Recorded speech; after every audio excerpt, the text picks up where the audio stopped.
یہ جنگ کو بند کروانے کے حوالے سے انہوں نے کہا کہ جنگ بندی کا مطالبہ جو کرتے ہوئے انہوں نے کہا اگر یہ جنگ بند نہیں ہوتی تو وہ بھی استعفوں کے حوالے سے اپنی بازگشت سناتے ہوئے دکھائی دے رہے ہیں. لیکن خبر کیا ہے؟ Israeli broadcasting authority reported that military intelligence department plans to draft a petition protesting the ongoing Gaza war.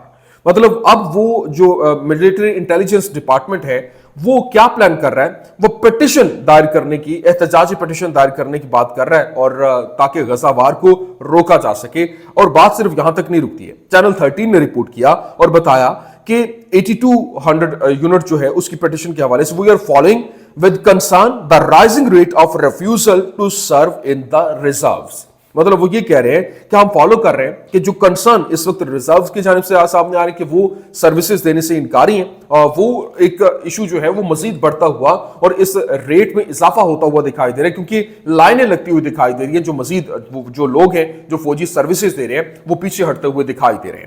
پھر آگے وہ مزید کیا کہتے ہیں؟ اسرائیلی channel 13 on Unit 8200's petition, the continuation of the war is causing the deaths of abductees and soldiers. اور یہ باقاعدہ طور پر انہوں نے بتایا کہ جو اس وقت سچویشن ہے، جو جنگ کا مسلسل جاری رہنا جو ہے وہ ایک بہت بڑی وجہ جو کہ جو ان کے ابڈکٹیز ہیں، جو قیدی ہیں، ان کی موت اور پھر سولجرز کی موت جو ہے اس کا باعث بھی بن سکتا ہے. تو اس وجہ سے یہ جنگ بند ہونی چاہیے. انہوں نے بھی اس کے اوپر دستخط کر دیے، اور یہ جو ان کی ملٹری انٹیلیجنس ہے وہ بھی ان کے خلاف جو ہے وہ باقاعدہ طور پر اپنی وزیر اعظم کے خلاف وہ کھڑی ہو گئی ہے. تو یہ چیزیں جو ہے وہ عدم اعتماد کا اظہار کر رہی ہیں، اور یہ معاملات بگڑتے ہوئے دکھائی دے رہے ہیں کہ کیسے پورے کا پورا سینیریو تیزی کے ساتھ بدلتا ہوا دکھائی دے رہا ہے. لیکن اس وقت جو امپورٹنٹ چیز ہے وہ یہ ہے کہ اس وقت اسرائیلی فورسز جو ہے وہ کریک ڈاؤن کر رہی ہے. اینٹی غزہ وار جو پروٹیسٹ ہو رہے ہیں حائفہ کے اندر، وہاں پر بھرپور طریقے سے عوام اور پولیس جو ہے وہ بھی آمنے سامنے ہے. Israeli forces crack down on anti Gaza war protest in Haifa. مطلب حیفا کے اندر اب کیونکہ لاٹھی چارج اور پھر اس طرح سے بھرپور طریقے سے ان تمام تر آوازوں کو بند کرنے کی کوشش ہو رہی ہے جو کہ اس جنگ کے خلاف جو ہے وہ اسرائیل کے خلاف باتیں کر رہے ہیں. لیکن ابھی جو جس طریقے سے آپ اندازہ کریں کہ گزشتہ روز فرانس کی جانب سے جو فلسطین کو تسلیم کرنے کے حوالے سے اعلان کیا گیا، اس کے بعد کینیڈا جو ہے وہ سامنے آ گیا، کیونکہ کینیڈین پرائم منسٹر مسٹر کارنے جو ہے اس نے کل ہی اپنی پوزیشن سنبھالی ہے. تو وہاں پہ اس کے ساتھ سوال و جواب ہوا اور پوچھا گیا کہ جو وہاں پر جو کچھ ہو رہا ہے ایک ظلم و ستم یا جو بھی کہیں، تو اس نے کہا میں بالکل ہم دیکھ رہے ہیں اور ہم اس کے شاہد بھی ہیں، جو ہمارے سامنے ہو رہا ہے ہم اس کو تسلیم کرتے ہیں، اس کی کنڈیم بھی کرتے ہیں. جس کے بعد بنجامن نتنیاہو جو ہے اس کی جانب سے اسٹیٹمنٹ سامنے آئی اور اس نے کہا کہ Canada has always sided with civilization. مطلب ہمیشہ کینیڈا جو ہے وہ تہذیب کے ساتھ کھڑا رہا. So should Mister Carney but instead of supporting Israel a democracy that is fighting a just war with just means against the barbarians of Hamas. He attacks the one and only Jewish state. Mr. Carney backtrack your irresponsible statement. مطلب اس نے بڑا واضح طور پر کہا کہ اپنی statement کو واپس لو، کیونکہ حماس جو ہے اس نے ظلم و ستم کی انتہا کی اور اس کے بدلے میں اب اس کے جواب میں اس کو حملے ہو رہے ہیں. کینیڈا تو ہمیشہ سیولائزیشن اور تہذیب کے ساتھ کھڑا رہا ہے، لیکن مسٹر کارنے نے یہ روایت توڑ دی ہے. اب اس کو اپنے الفاظ واپس لینا ہوگی. تو وہ بھرپور طریقے سے اپنے غم و غصے کا اظہار بھی کرتا ہوا دکھائی دے رہا ہے. لیکن آگے جو حالات ہیں وہ بہت تیزی کے ساتھ بدل رہے ہیں. سعودی وزیر خارجہ جو ہے بن فرحان، اس کی جانب سے کہا گیا، اور پھر یورپ جو ہے وہ بھی اٹھ کھڑا ہوا اور اس کی جانب سے بھی فلسطین کے حق میں بھرپور طریقے سے آواز بلند کی جا رہی ہے. سعودی وزیر خارجہ کی بات سن لیں. بن فرحان وہ کہتے ہیں کہ غزہ میں امداد کے داخلے کو جنگ بندی سے نہیں جوڑا جا سکتا، جو کہ بین الاقوامی قانون کے منافی ہے، اور ہم فلسطینیوں کو ان کی سرزمین سے بے گھر کرنے کی کسی بھی تجویز کو مسترد کرتے ہیں. ہم فلسطینیوں کو ان کی سرزمین سے رضاکارانہ طور پر نکلنے کی بات نہیں کر سکتے، جبکہ انہیں زندگی کے بنیادی عناصر سے محروم کیا جا رہا ہے. اور نہ صرف اب بلکہ جو حالات ہیں، ترک وزیر خارجہ حاکان فیدان نے کہا کہ ترکی شام کے حوالے سے اسرائیل کے ساتھ براہ راست تکنیکی رابطے میں تاکہ تنازع سے بچا جا سکے، اور امریکہ کو نتنیاہو کو روکنا چاہیے اور واضح حدود طے کرنی چاہیے. شام جیسے پڑوسی ملک میں عدم استحکام ترکی کو نقصان پہنچاتا ہے. انقرہ اس پر خاموش نہیں رہ سکتا اور اسرائیل کو شام کی سرزمین پر اپنا تسلط ختم کرنا چاہیے اور اس کے بنیادی ڈھانچے پر بمباری بند کرنی چاہیے. ایک نیا شام ہے، ایک آزاد ریاست ہے، اور اسے اپنے دفاعی اور خارجہ پالیسیاں ترتیب دینے کی اجازت ہونی چاہیے۔ ہم شامی انتظامیہ کے ساتھ مختلف پہلوؤں میں تعاون کرتے ہیں اور خاص طور پر سیکورٹی کے میدان اور دہشت گردی کے خلاف جنگ میں، اور ترکی کی حمایت سے یہ بہت سے چیلنجوں پر قابو پا سکتی ہے۔ لیکن ابھی جو امپورٹنٹ چیز یہ ہے کہ اس وقت جو کل ہفتہ آ رہا ہے، جو اس وقت عمان کے اندر ایک اہم ترین بیٹھک ہونے جا رہی ہے براہ راست ایران اور امریکہ جو ہے وہ اس ڈیل کے حوالے سے خبریں جو سامنے آ رہی تھیں، مذاکراتی دور ہونے جا رہا ہے کہ جو امریکہ ہے وہ کنونس کرے گا کہ جو ایران ہے وہ نیوکلیئر پار نہیں بنائے گا، نیوکلیئر طاقت نہیں بنے گا۔ لیکن اس میں کنونس کرنے اور ڈائیلاگ کے حوالے سے جو خبریں سامنے آئی، جس کو لے کر جو ڈونلڈ ٹرمپ کی جانب سے بھی یہی کہا گیا تھا کہ اگر ایران کے ساتھ ڈیل ہو جاتی ہے ویل اینڈ گڈ، اور اگر ہم ڈیل پہ نہیں پہنچتے ہیں تو پھر کیا ہوگا؟ پھر یہ ہے کہ اس کے بھیانک نتائج ہوں گے اور ایران کے اوپر حملہ ہوگا۔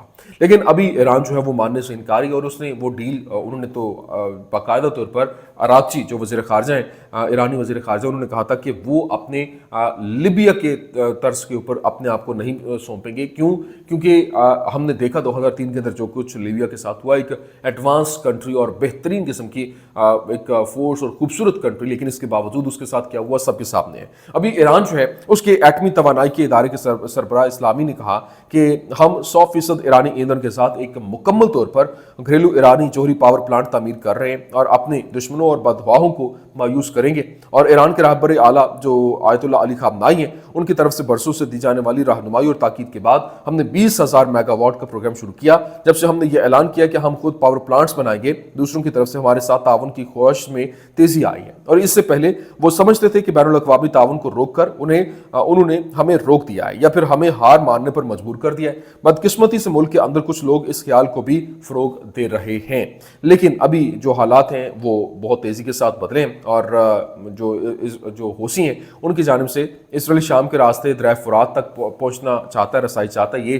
ان کی جانب سے اسٹیٹمنٹ ایک جاری کی گئی۔ انہوں نے کہا کہ اپنی تقریر کے ایک حصے میں جو یمن کے سربراہ ہیں جو ان کے حوثیوں کے، اس نے کہا کہ اسرائیلی حکومت جو ہے وہ ترکی پر شام میں اپنے اثر و رسوخ اور فوجی موجودگی کے حوالے سے دباؤ ڈالنے کی بھی کوشش کر رہی ہے تاکہ وہ زیادہ کردار ادا کر سکے۔ انہوں نے زور دیا کہ اسرائیلی حکومت شام کو اپنے مقصد یعنی دریائے فرات تک رسائی حاصل کرنے کے لیے استعمال کرنا چاہتی ہے، اور پھر مزید کہا کہ اسرائیلی دشمن شام کی فضائی حدود کی خلاف ورزی کر اور شام کی فضائی حدود کی مکمل خلاف ورزی کر کے اس نے عراق کی خود مختاری کی خلاف ورزی کی اور اس کی فضائی حدود میں داخل ہوا۔ پھر ساتھ ہی امریکہ عراقی فوج کو اپنے فضائی دفاعی نظام کو اسرائیلی جنگی طیاروں کو نشانہ بنانے کے لیے استعمال کرنے کی اجازت نہیں دیتا جب وہ عراقی فضائی حدود کی خلاف ورزی کرتے ہیں۔ تو ریاست ہائے متحدہ جو ہے وہ امریکہ کی حکومت قطع نظر اس کے کہ یمن، فلسطین، شام اور لبنان میں قتل عام جو ہے وہ اس کے اندر بھی معاملات جو ہے وہ بنے ہوئے ہیں، شراکت داری ہے، اور امریکہ نے اسرائیل کے ساتھ شراکت داری میں پورے مغربی ایشیا میں مزاحمتی لیڈروں کو جس طریقے سے جس چالاکی سے قتل کیا وہ کسی سے ڈکا چھپا نہیں ہے۔ تو یہ جناب والا اس وقت کچھ اہم ترین اپڈیٹس تھیں، میں نے کہا میں آپ کے سامنے رکھ دوں۔ امید کرتے ہیں ویڈیو آپ کو پسند آئی ہوگی۔ پسند آنے کی صورت میں لائک کیجیے، شیئر کیجیے اور ہمارے چینل کو سبسکرائب کرنا مت بھولیے گا۔ شکریہ۔